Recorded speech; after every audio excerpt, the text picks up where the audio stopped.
आपने टाइटन की न्यूज तो सुनी ही होगी और इस टॉपिक पे बहुत सारी वीडियो भी देखे होंगे, लेकिन इस वीडियो में हम आपको पूरे डिटेल में बताएंगे कि समुद्र की गहराइयों में इस टाइटन के साथ क्या हुआ। ओशियन गेट की टाइटन सबमरीन ने अपना सफर कनाडा के सेंट जॉन पोर्ट से शुरू किया। इसको ओशियन के अंदर जिस लोकेशन पर जाना था वो सेंट जॉन से 700 किलोमीटर दूर नॉर्थ अटलांटिक ओशियन में स्थित है और इसी जगह पर टाइटैनिक जहाज का मलबा मौजूद है। शनिवार 17 जून 2023 को यह सफर शुरू किया गया और प्लान के मुताबिक अगले दिन संडे को सुबह 7 बजे टाइटन को पानी में उतारा जाना था।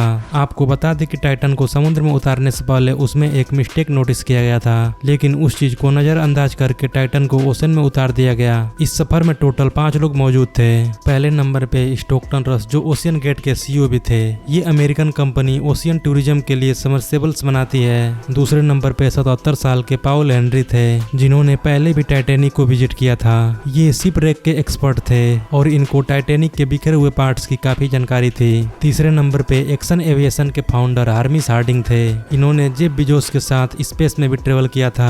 और आखिरी में पाकिस्तानी बिजनेसमैन शहजादा दाऊद अपने बेटे सुलेमान के साथ इसी सबमरीन का हिस्सा थे। ये 5 लोग अपना शौक पूरा करने के लिए टाइटैनिक का मलबा देखने जा रहे थे। 1912 में डूबने के बाद अगले कई सालों तक इसको तलाश करने की कोशिशें जारी रही, लेकिन अटलांटिक ओशियन के हार्श कंडीशन की वजह से ये काम इतना आसान नहीं था। फिर 1985 में जाकर आखिरकार ओशियन फ्लोर पे आरएमएस टाइटैनिक का मलबा मिल ही गया। टाइटैनिक अपने पीछे इतने सवाल छोड़ के गई थी कि अब इसके जवाब तलाश करने का वक्त आ चुका था। दर्जनों एक्सपीडिशन अरेंज किए गए, जिसमें अलग अलग कंट्रीज के एक्सपर्ट और रिसर्चर्स ने टाइटैनिक शिप का मलबा देखा। Canadian film maker James Macron ने 1995 में टाइटैनिक के मलबे के दर्जनों दौरे किए और फिर 1997 में टाइटैनिक मूवी को रिलीज की गई। इस मूवी ने इतनी धूम मचाई कि अब टाइटैनिक के मलबे को खुद जाकर देखना करोड़ों लोगों का ख्वाब बन चुका था। कहा जाता है कि ओशियन की गहराई तक जाना स्पेस में जाने से भी ज्यादा मुश्किल है और इसकी सबसे बड़ी वजह है पानी का प्रेशर। टाइटैनिक शिप का मलबा समुद्र की सतह से 4000 मीटर यानी 4 किलोमीटर नीचे है। इस गहराई को इमेजिन करना हो तो आप बुर्ज खलीफा को देखें और समझ ले कि टाइटैनिक का मलबा 5 टाइम्स बुर्ज खलीफा की हाइट जितनी नीचे है। इस गहराई में पानी का प्रेशर 5800 psi होता है। ये उतना ही प्रेशर होगा कि इंसान के पूरे शरीर पर नहीं, सिर्फ एक उंगली पर पूरा हाथी खड़ा कर दिया जाए। रविवार 18 जून को दोपहर 12 बजे सबमरीन का सफर स्टार्ट हुआ। नॉर्मली टाइटैनिक तक पहुंचने में 2 घंटे लगते हैं, लेकिन 1 घंटे 45 मिनटों के बाद ही मदरशिप पोलर प्रिंस जो कि ऊपर वेट कर रही थी, उनका सबमरीन से कनेक्शन टूट गया। अगर 2 घंटे टाइटैनिक तक पहुंचने में लगने थे तो सिर्फ 15 मिनट पहले कनेक्शन टूटने का मतलब है कि सबमरीन टाइटैनिक के काफी करीब पहुंच चुकी होगी। समुद्र की इस गहराई में सूरज की रोशनी पहुंचना नामुमकिन है और यहाँ हर समय अंधेरा होता है। इतनी गहराई में एक वायरलेस सिग्नल का टूटना एक आम बात होती है, लिहाजा पहले इस बात को ज्यादा सीरियस नहीं लिया गया। ये पूरा ट्रिप 7 घंटों का था। 12 बजे से लेकर शाम को 7 बजे इनको वापस लौटना था, लेकिन जब शाम के 7 बजे तक भी कोई सिग्नल नहीं मिला तो इसकी खोज शुरू हो गई। बुधवार 21 जून को सुबह 6 बजे सर्च टीम को पानी की गहराइयों में कुछ आवाजें सुनाई दी। ये आवाजें अंडर वाटर रडार की मदद से सुनी गई थी। फौरन आरोविच को आवाज की डायरेक्शन में भेजा गया, लेकिन इस बार भी टाइटन की कोई खबर न मिली। अब टाइटन को हमेशा हमेशा के लिए खो देने का डर बढ़ता जा रहा था, क्योंकि सबमरीन में जितना ऑक्सीजन था वो सिर्फ 4 दिनों के लिए था और इस समय 4 दिनों में से 3 दिन गुजर चुके थे।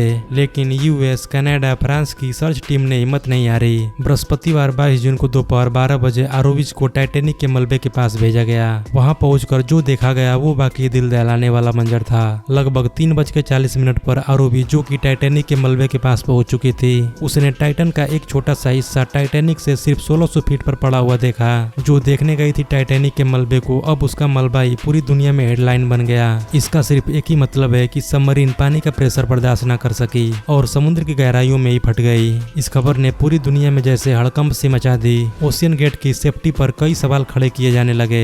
ओशियन गेट के सीईओ स्टोकटन रस, जो खुद भी इस हादसे में अपना जान गंवा बैठे हैं, उन्होंने 2021 में कहा था कि वो जानते हैं कि उन्होंने टाइटन को बनाते वक्त कुछ रूल्स तोड़े हैं, जो कि उन्होंने टाइटन को स्टील से नहीं बल्कि एविएशन ग्रेड कार्बन फाइबर से बनाया है। पर वो इस इंडस्ट्री में कुछ इनोवेशन करना चाहते थे, तभी स्टील को रिप्लेस करके कार्बन फाइबर का इस्तेमाल किया गया था। पहली बार लॉन्च से पहले टाइटन को 5000 से 10000 psi के प्रेशर पर टेस्ट भी किया गया, जिसमें वो पास भी हो गई। पर एक्सपर्ट्स का मानना है कि ओशियन के अंदर हजारों किस्म की ताकतें सबमरीन पर पड़ती हैं, जिसमें न सिर्फ प्रेशर बल्कि पानी का बहाव भी होता है। इसके अलावा अंधेरे की वजह से ये भी हो सकता है कि कोई भारी पत्थर या कोई समुद्री जीव सबमरीन से टकराई हो। कुछ भी हो, टाइटन की तबाही की एक वजह तो इसका कार्बन फाइबर का हल था, लेकिन दूसरी वजह इसमें पहले से मौजूद क्रैक्स भी थे। जी हाँ, टाइटन सबमरीन 2019 में कार्ल स्टेले नाम के एक बिजनेसमैन को भी लेकर गई थी और उस वक्त भी उसको ओशियन गेट के सीईओ ही ऑपरेट कर रहे थे। कार्ल ने बताया कि उस सफर के दौरान जब वो नीचे जा रहे थे तो उनको टाइटन की बॉडी में से क्रैकिंग की आवाजें सुनाई दी थी। उस वक्त उन्होंने उस आवाज पर ज्यादा ध्यान नहीं दिया क्योंकि उनको ओशियन गेट के सीईओ जिन्होंने खुद ये सबमरीन डिजाइन की थी उन पर पूरा भरोसा था। लेकिन उन्होंने इस हादसे के बाद सीएनएन को बताया कि शायद वो आवाज इसी बात की वार्निंग थी कि टाइटन की बॉडी पानी का प्रेशर बर्दाश्त नहीं कर पा रही है। अगर ये बात सच है तो इसमें कोई शक नहीं कि टाइटन की बॉडी में क्रैक्स पड़ना पहले से शुरू हो गए थे। 2018 में ओशियन गेट के एक एग्जीक्यूटिव ने टाइटन के कार्बन बॉडी के खिलाफ आवाज उठाई थी। उनका कहना था कि ये हादसा सबमरीन के फटने से चंद मिलीसेकंड पहले पता चलेगा और हकीकत में भी ऐसा ही हुआ। जिस गहराई में टाइटन फटी है, एक्सपर्ट्स का कहना है कि उसको फटने में सिर्फ 0.3 सेकंड लगे होंगे।